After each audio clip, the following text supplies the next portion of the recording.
SMT Nation, welcome back to the channel. Glad to have you for this episode.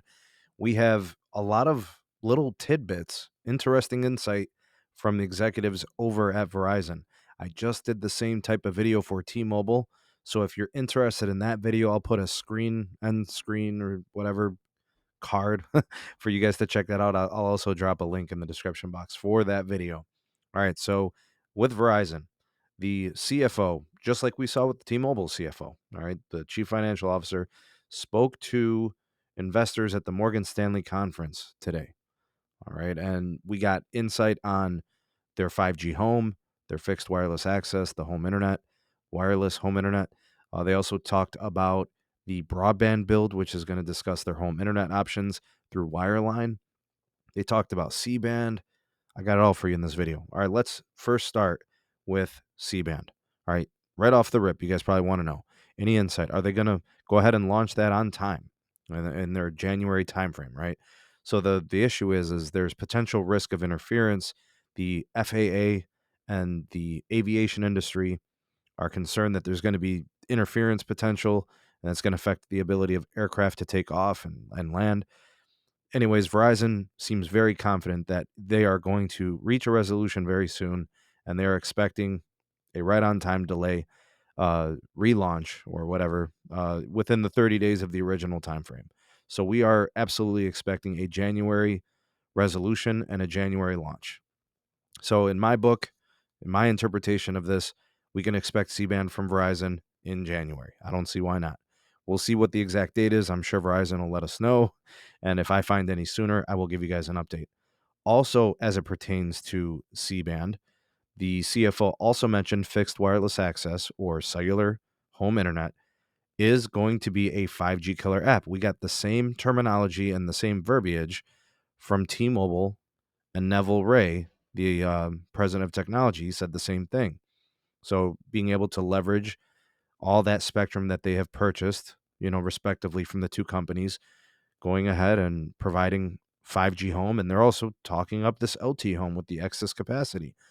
They did mention that they want to do the 50 million homes offered by 2025, so they reconfirmed that target. Also, they spoke specifically to C-band helping with this. But they said that they're also going to focus on small business, I'm assuming, because they mentioned business opportunities. So this means they're going to take it pretty seriously. They're going to turn it into a legitimate revenue stream for them. It's going to be a target, and they are already starting to report additions on the 5G home. So we should expect more of that. We'll see what else they do in the coming quarters, but that was kind of that side. And the last thing is they spoke to broadband and a little bit on wireline. So this is basically what is Verizon doing with their fiber project and their fiber build out. So when asked about the, recently signed presidential and administrative infrastructure bill, Verizon did say that they would be involved.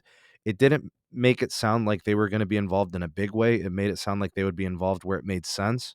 So wherever they, things seem to work for their business model and what they want to do, but they would get involved according to the right opportunities was the quote.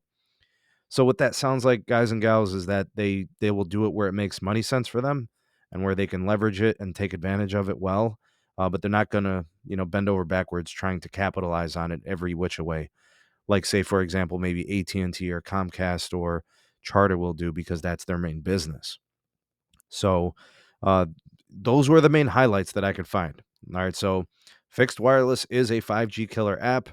They spoke to C-band, the FAA delay, and the wireline stuff with fiber build. But they have said that they are going to grow fiber, and they're looking to focus on the Mid-Atlantic area, and they will be adding 400 to 600,000 annual fiber to home installations in new places and new builds. So there's your follow-up, just like we did for T-Mobile. We did it for Verizon. I'll see if I can dig up some stuff from the AT&T piece, and we can kind of cap off this trifecta. Thank you for watching. If you appreciated this video, you let me know by liking it, share it to your socials. Check out the links in the description box. We got a link for the Patreon page if you want to get early access to videos and exclusive content, podcast, live streams, discounts on Los Mobile. Check it out. Thanks for supporting us there. Big shout out to all my Patreon supporters. And then also the link to the Twitter, as well as my email address. Comment down below your thoughts and opinions on all this stuff from Verizon. Thanks for watching. We'll see you all in the next one. Peace.